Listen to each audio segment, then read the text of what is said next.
Hi ನಮಸ್ಕಾರ, welcome back to Anu ಅನ್ಸ್ಕೋಬಿ YouTube channel. ಇನ್ನು ಯಾರೆಲ್ಲ ಸಬ್ಸ್ಕ್ರೈಬ್ ಮಾಡ್ಕೊಂಡಿಲ್ಲ ಬೇಗ ಬೇಗ ಸಬ್ಸ್ಕ್ರೈಬ್ ಮಾಡ್ಕೊಳ್ಳಿ, ಹಾಗೆ ಲೈಕ್ ಶೇರ್ ಮಾಡಿ.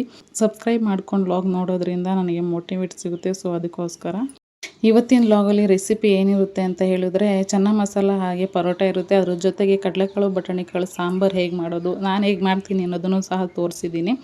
ಮಾಮೂಲಿ ಡೈಲಿ ರೂಟೀನ್ ಅಡುಗೆ ಮನೆ ಎಲ್ಲ ಕ್ಲೀನ್ ಮಾಡ್ಕೊಳ್ತಾ ಇದ್ದೀನಿ. ನೈಟ್ ಕ್ಲೀನ್ ಮಾಡಿದ್ರೆ ಬೆಳಗ್ಗೆ ಕ್ಲೀನ್ ಮಾಡೋ ಅಂಥದ್ದು ಇರೋಲ್ಲ, ಮತ್ತೆ ಇನ್ನೊಂದ್ಸರಿ ಒರೆಸ್ಕೊಂಡು ಅಡುಗೆ ಸ್ಟಾರ್ಟ್ ಮಾಡಿಬಿಡ್ತೀನಿ.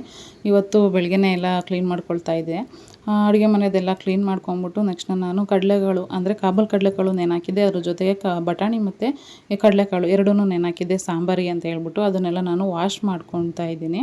ಹಾಗೆಯೇ ಮಾಮೂಲಿ ಹಾಲನ್ನ ಡೈಲಿ ಕಾಯ್ಲಿಕ್ಕೆ ಇಟ್ಕೊಂಡಂತೆ ಇವತ್ತು ನಾನು ಡೈಲಿ ಹಾಲನ್ನ ಕಾಯ್ಲಿಕ್ಕೆ ಇಟ್ಕೊಳ್ತಾ ಇದ್ದೀನಿ. ಅದ್ರ ಜೊತೆಗೆ ನಾನು ಸಾಂಬಾರಿಗೆ ಫಸ್ಟ್ ನಾನು ರೆಡಿ ಮಾಡ್ಕೊಳ್ತೀನಿ. ಸಾಂಬಾರಿಗೆ ಇಟ್ಬಿಟ್ರೆ ನೆಕ್ಸ್ಟು ನಮಗೆ ತಿಂಡಿ ಮಾಡ್ಕೊಳ್ಳೋಕ್ಕೆ ಬಿಸಿ ಬಿಸಿ ತಿಂಡಿ ತಿನ್ನೋದಕ್ಕೆ ಸರಿ ಆಗುತ್ತೆ. ಫಸ್ಟೇ ತಿಂಡಿ ಮಾಡಿ ಇಟ್ಬಿಟ್ರೆ ನಾನು ಅಡುಗೆ ಮಾಡಿ ಮತ್ತು ತಿಂಡಿ ತಿನ್ನೋ ಅಷ್ಟೊತ್ತಿಗೆ ತಣ್ಣಗಾಗೋಗಿರುತ್ತೆ. ಸೊ ನಾವು ಫಸ್ಟ್ ಅಡುಗೆ ಮಾಡಿ ಇಟ್ಬಿಟ್ಟು ತಿಂಡಿ ಟೈಮಿಗೆ ತಿಂಡಿನೂ ರೆಡಿ ಆಗುತ್ತೆ, ಮಧ್ಯಾಹ್ನಕ್ಕೆ ಅಡುಗೆನೂ ಆಗೋಗುತ್ತೆ.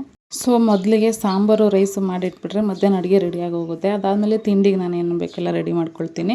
ಫಸ್ಟಿಗೆ ಸಾಂಬಾರಿಗೆ ಏನು ಬೇಕೋ ಅದನ್ನೆಲ್ಲ ನಾನು ಹಾಕ್ಕೊಳ್ಳೋದಕ್ಕೆ ಈರುಳ್ಳಿ ಟೊಮೊಟೊ ಎಲ್ಲನೂ ನಾನು ಹಚ್ಚಿಟ್ಕೊಳ್ತಾ ಇದ್ದೀನಿ. ಹೊಸ ಈರುಳ್ಳಿ ಆಗಿದ್ದರೆ ಒಳಗಡೆ ಸ್ವಲ್ಪ ಕೊಳ್ತಂಗೆಲ್ಲ ಆಗಿರುತ್ತೆ, ಒಂದೊಂದು ಲೈನು ಕೊಳ್ತಂಗೆ ಆಗಿರುತ್ತೆ. ಸೊ ಅದನ್ನೆಲ್ಲ ನಾವು ನೀಟಾಗಿ ನೋಡಿಕೊಂಡು ಕುಯ್ಕೊಂಡು ಕ್ಲೀನ್ ಮಾಡ್ಕೋಬೇಕು. ಅದ್ರ ಜೊತೆಗೆ ಟೊಮೊಟೊನೂ ಅಷ್ಟೇ ಒಳಗಡೆ ಹುಳ ಆಗಿರೋ ಚಾನ್ಸಸ್ ಇರುತ್ತೆ. ಸೊ ಟೊಮೊಟೊನ ಕುಯ್ಕೊಂಡು ನೋಡಿಕೊಂಡು ಹಾಕೋಬೇಕು. ಸಾಂಬಾರಿಗೆ ಖಾರ ರುಬ್ಕೊಳ್ಳೋದಕ್ಕೆ ಮಿಕ್ಸಿ ಜಾರಿಗೆ ಮೊದಲಿಗೆ ನಾನು 2 ಈರುಳ್ಳಿ 4 ಟೊಮೊಟೊ ಅದರಲ್ಲಿ ಒಂದು ಅರ್ಧ ಟೊಮೊಟೊನ ನಾನು ಒಗ್ಗರಣೆಗೆ ಹಾಕೊಳ್ಳೋದಕ್ಕೆ ಸಣ್ಣಕ್ಕೆ ಹಚ್ಚಿಟ್ಕೊಳ್ತೀನಿ.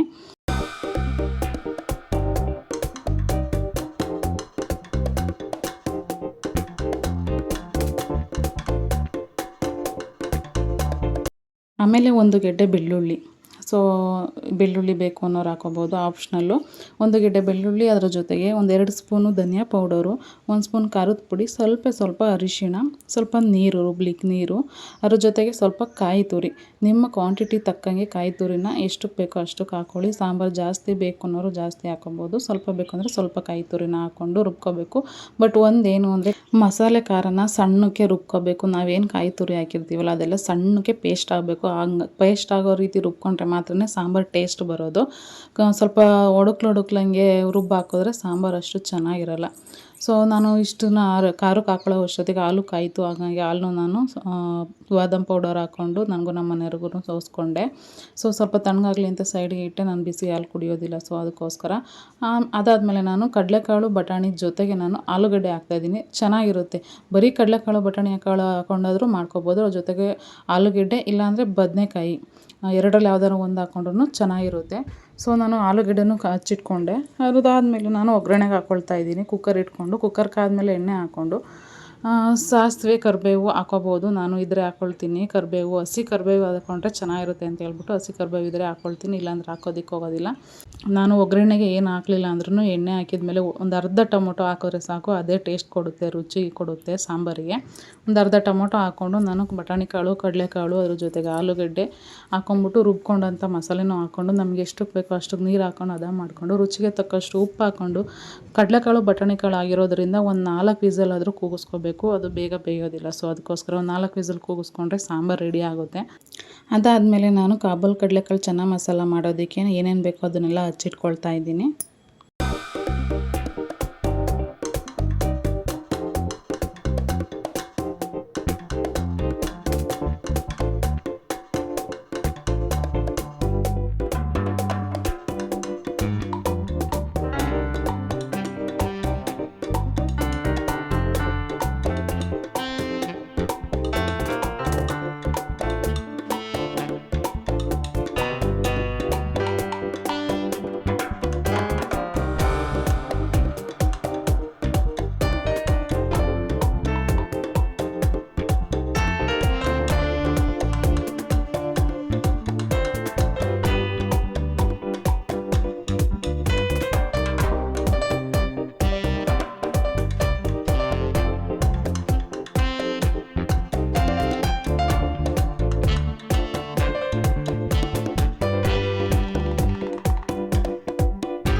ಈರುಳ್ಳಿ ಟೊಮೊಟೊ ಕುಯ್ದಾದ್ಮೇಲೆ ನೆನಪಾಯಿತು ಹಿಟ್ಟೇ ಕಲಸಿಟ್ಟಿಲ್ವಲ್ಲ ನಾನು ನೆನೆಲಿಕ್ಕೆ ಅಂತ ಹೇಳಿ ತಕ್ಷಣವೇ ನಾನು ಒಂದು ಬೌಲ್ ತೊಗೊಂಬಿಟ್ಟು ಅದಕ್ಕೆ ಗೋಧಿ ಹಿಟ್ಟು, ಸ್ವಲ್ಪ ಮೈದಾ ಹಿಟ್ಟು, ಅದ್ರ ಜೊತೆಗೆ ಒಂದು ಸ್ಪೂನ್ ಎಣ್ಣೆ, ರುಚಿಗೆ ತಕ್ಕಷ್ಟು ಉಪ್ಪು, ಒಂದು ಸ್ಪೂನ್ ಸಕ್ಕರೆ ಇಷ್ಟನ್ನು ಹಾಕಿ ಚೆನ್ನಾಗಿ ಮಿಕ್ಸ್ ಮಾಡಿ ಚಪಾತಿ ಅದಕ್ಕೆ ಕಲಿಸ್ಕೊಂಡು ಚೆನ್ನಾಗಿ ನಾದ್ಕೋತೀನಿ ನಾನು.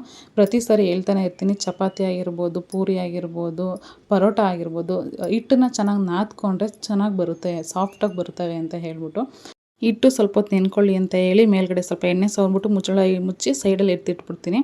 ಅದು ನೆನ್ಕೊಳ್ಳೋ ಅಷ್ಟರಲ್ಲಿ ನಾನು ಈ ಕಡೆ ಚೆನ್ನ ಮಸಾಲಕ್ಕೆ ರೆಡಿ ಮಾಡ್ಕೊಂಬಿಡ್ಬೋದು. ಅದನ್ನ ರೆಡಿ ಆಗೋ ಅಷ್ಟರಲ್ಲಿ ಹಿಟ್ಟು ನೆನ್ಕೊಂಡಿರುತ್ತೆ, ತಕ್ಷಣ ಪರೋಟಕ್ಕೆ ನಾವು ಮಾಡ್ಕೊಬೋದು. ಹಿಟ್ಟು ಕಲಸಿಟ್ಟಿದ್ದಾದಮೇಲೆ ಅರ್ಧಂಬರ್ಧ ಏನು ಬಿಟ್ಟಿದ್ದೆ ನಾನು ಚೆನ್ನ ಮಸಾಲೆಗೆ ರೆಡಿ ಮಾಡ್ಕೊಳ್ತಾ ಇದ್ದಿದ್ದನ್ನ, ಸೊ ಮತ್ತೆ ನಾನು ಅದನ್ನು ಕಂಟಿನ್ಯೂ ಮಾಡ್ತೀನಿ. ಬೆಳ್ಳುಳ್ಳಿ, ಶುಂಠಿ, ಬೆಳ್ಳುಳ್ಳಿ ಪೇಸ್ಟ್ನ ರೆಡಿ ಮಾಡ್ಕೊಳ್ತೀನಿ.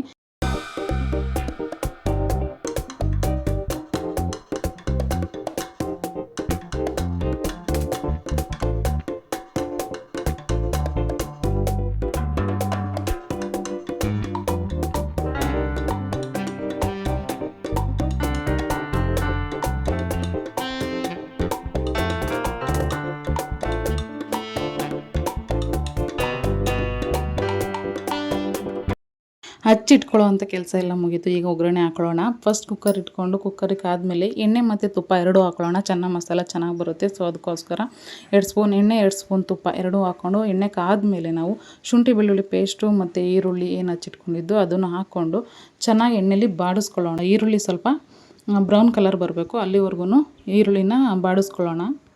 ಈರುಳ್ಳಿ ಜೊತೆಗೇ ಒಂದೇ 1 ಇಂಚಷ್ಟು ಚಕ್ಕೆ, ಒಂದು ಪಲಾವ್ ಎಲೆ, ಜಾಸ್ತಿ ಸ್ಪೈಸಸ್ ಏನು ಹಾಕ್ತಾಯಿಲ್ಲ, ಚಕ್ಕೆ ಮತ್ತು ಪಲಾವ್ ಎಲೆ ಎರಡೂ ಹಾಕ್ಕೊಂಡು ಈರುಳ್ಳಿ ಜೊತೆಗೇ ಬಾಡಿಸ್ಕೊಳ್ಳೋಣ. ಈರುಳ್ಳಿ ಕಲರ್ ಚೇಂಜ್ ಆದಮೇಲೆ ನಾವು ಹಚ್ಚಿಟ್ಕೊಂಡಂಥ ಟೊಮೊಟೊ ಹಾಕ್ಕೊಳ್ಳೋಣ. ಟೊಮೊಟೊ ಸ್ವಲ್ಪ ಸಾಫ್ಟ್ ಆಗಲಿ ಅಂತ ಒಂದೇ ಒಂದು ಚಿಟಿಕೆಯಷ್ಟು ಉಪ್ಪು ಹಾಕ್ಕೊಂಡು ಟೊಮೊಟೊನ ಚೆನ್ನಾಗಿ ಬೇಯಿಸ್ಕೊಳ್ಳೋಣ. ಅಡುಗೆಯಲ್ಲಿ ಇನ್ನೊಂದೇನು ಟಿಪ್ಸು ಅಂತ ಹೇಳಿದ್ರೆ, ನಾವು ಈರುಳ್ಳಿ ಟೊಮೊಟೊ ಏನೇ ಐಟಮ್ಗಳು ಹಾಕ್ತೀವಿ ಅವು ಚೆನ್ನಾಗಿ ಬೆಂದಿರಬೇಕು. ಚೆನ್ನಾಗಿ ಬೆಂದಿರೋಷ್ಟು ಬೇಯಿಸಿದ್ರೆ ಮಾತ್ರ ಅಡುಗೆ ಯಾವತ್ತಿಗೂ ಟೇಸ್ಟ್ ಬರೋದು. ಅರ್ಧಂಬರ್ಧ ಬೇಯಿಸಿದ್ರೆ ನಿಜವಾಗ್ಲೂ ಟೇಸ್ಟ್ ಇರೋಲ್ಲ. ಅರ್ಧಂಬರ್ಧ ಬೇಯಿಸ್ಕೊಂಡು ತಿನ್ನೋದ್ರಿಂದ ಆರೋಗ್ಯಕ್ಕೂ ಒಳ್ಳೆಯದಲ್ಲ, ಆರೋಗ್ಯಕ್ಕೂ ಹಾನಿಕರ. ಹಾಗಾಗಿ ಅಡುಗೆ ವಿಷಯದಲ್ಲಿ ಯಾವತ್ತಿಗೂ ಅರ್ಧಂಬರ್ಧ ಬೇಯಿಸಬೇಡಿ. ಯಾವುದೇ ಅಡುಗೆ ಆಗಿರ್ಬೋದು, ಎನಿವನ್ ಸಾಂಬಾರು, ಪಲ್ಯ, ರೊಟ್ಟಿ, ಚಪಾತಿ, ರೈಸ್ ಯಾವುದಾದ್ರೂ ಆಗಿರ್ಬೋದು, ಅರ್ಧಂಬರ್ಧ ಬೇಯಿಸ್ಕೊಂಡು ಮಾತ್ರ ತಿನ್ನಬೇಡಿ. ಕಂಪ್ಲೀಟಾಗಿ ಬೇಯಿಸ್ಕೊಂಡು ನೀಟಾಗಿ ಮಾಡಿಕೊಂಡು ತಿನ್ನಿರಿ. ಅದಾದಮೇಲೆ ಟೊಮೊಟೊ ಚೆನ್ನಾಗಿ ಬೆಂದ ಮೇಲೆ ಧನಿಯಾ ಪೌಡರು, ಖಾರದ ಪುಡಿ, ಗರಂ ಮಸಾಲ, ಸ್ವಲ್ಪ ಜೀರಾ ಪೌಡರು, ಸ್ವಲ್ಪ ಅರಿಶಿಣ ಪೌಡರು ಇಷ್ಟನ್ನು ಹಾಕ್ಕೊಂಡು ಚೆನ್ನಾಗಿ ಬಾಡಿಸ್ಕೊಳ್ಳೋಣ.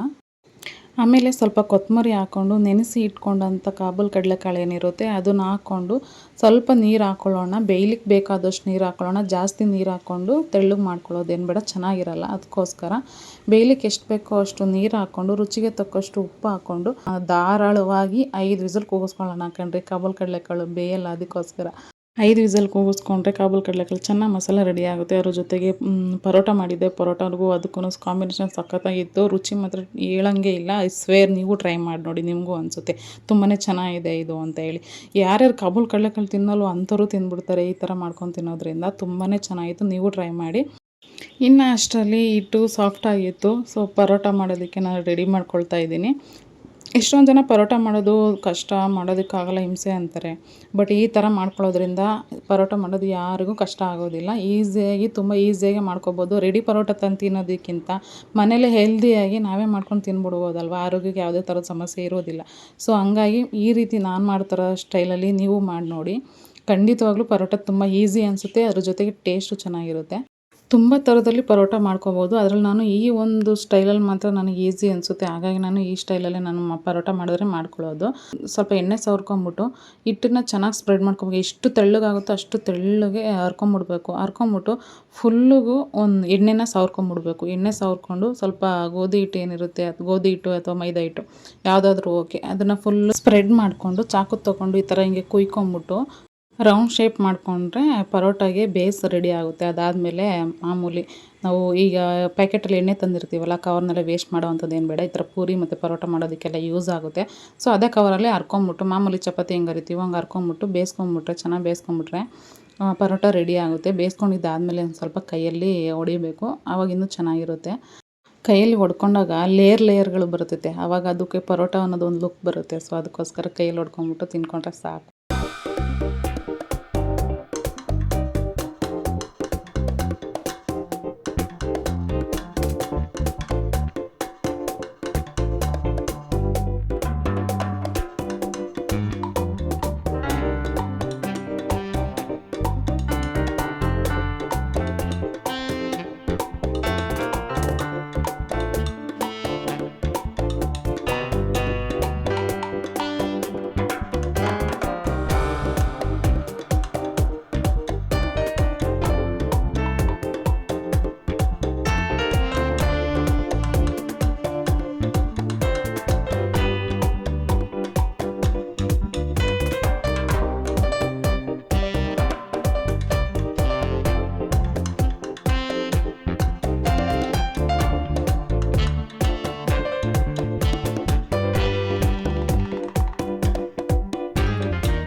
ಪರೋಟ ರೆಡಿ ಆಯಿತು. ಪರೋಟ ಮತ್ತು ಚೆನ್ನ ಮಸಾಲ ಕಾಂಬಿನೇಷನ್ ಸಖತ್ತಾಗಿತ್ತು. ನೀವು ಟ್ರೈ ಮಾಡಿ, ತುಂಬಾ ಚೆನ್ನಾಗಿತ್ತು. ಅದ್ರ ಜೊತೆಗೆ ಸಾಂಬಾರು ಕೂಡ ಚೆನ್ನಾಗಿತ್ತು. ನೀವು ಟ್ರೈ ಮಾಡಿ, ಮಿಸ್ ಮಾಡಿಬಿಟ್ಟು ಟ್ರೈ ಮಾಡಿ, ತುಂಬಾ ಚೆನ್ನಾಗಿರುತ್ತೆ. ನೀವು ಇನ್ನೊಂದು ಸಾರಿ ಪದೇ ಪದೇ ಮಾಡ್ಕೊಂಡು ತಿಂತೀರಾ, ಇದಂತೂ ಪಕ್ಕ.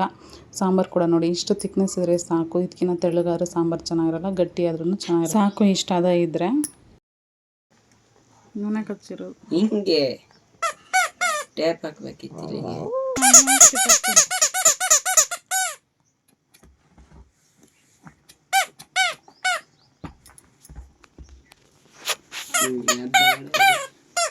ಅದು ಬೇಡ. ಪುಯ್ ಪುಯ್ ನೋಡು ಟಾರ್ಗೆಟ್ ಮಾಡ್ಕೊಂಡು ಅದನ್ನೇ ಕಿತ್ತ.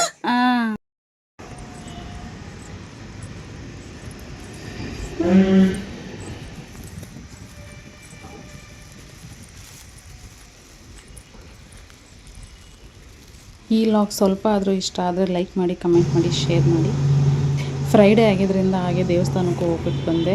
ಸೊ ಇವತ್ತಿಗೆ ಈ ಲಾಗ್ನ ಇಲ್ಲಿಗೆ ಮುಗಿಸೋಣ. ಮತ್ತೆ ಸಿಗೋಣ ಹೊಸ ಲಾಗ್ ಜೊತೆಗೆ.